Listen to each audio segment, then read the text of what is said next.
আজকে তোমাদের সাথে শেয়ার করব গাজরের হালুয়া রেসিপি, খুব সহজভাবে ঘরোয়াভাবে অল্প সময়ের মধ্যে।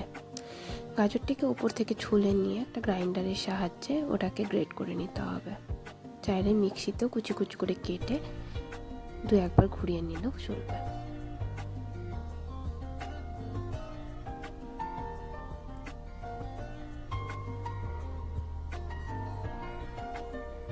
এটা গ্রেট করে নেওয়ার পরে একটা পাত্রে দুধটাকে ফুটতে দিতে হবে, যাতে দুধের কাঁচা ভাবটি কেটে যায়।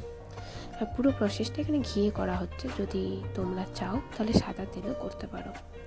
ঘি দিয়ে প্রথমে কাজু আর কিশমিশটাকে হালকাভাবে ফ্রাই করে নিয়ে গোটা গরম মশলা, তেজপাতা দিয়ে গ্রেট করে রাখা গাজরটাকে এর মধ্যে মিশিয়ে দিয়ে ততক্ষণ পর্যন্ত ফ্রাই করতে হবে যতক্ষণ না এটি একটু নরম হয়ে আসছে।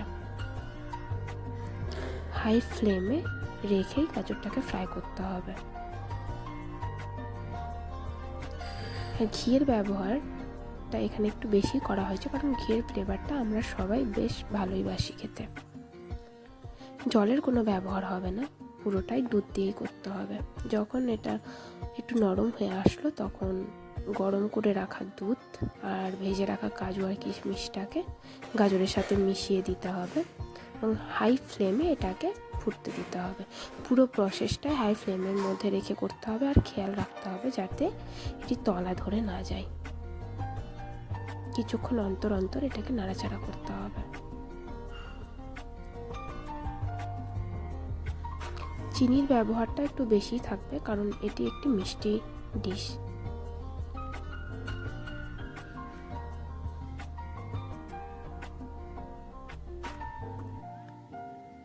ততক্ষণ পর্যন্ত ফুটতে দিতে হবে যতক্ষণ দুধটা মিশে গিয়ে ড্রাই না হয়ে আসছে। যেহেতু আগেই বললাম ঘিয়ের ফ্লেভারটা আমরা পছন্দ করি, তাই ঘিয়ের ব্যবহারটা একটু বেশি রাখা হয়েছে। আপনারা বা তোমরা না চাইলে এটাকে স্কিপ করে যেতে পারো।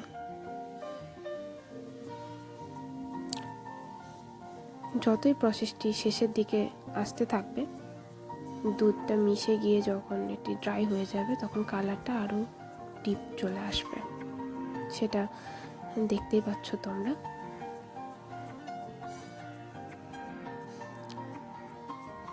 খুব ইজিলি, খুব কম ইনগ্রিডিয়েন্টসে বাড়িতে থাকা উপকরণ দিয়েই আমরা এই ডিশটি প্রিপেয়ার করতে পারি।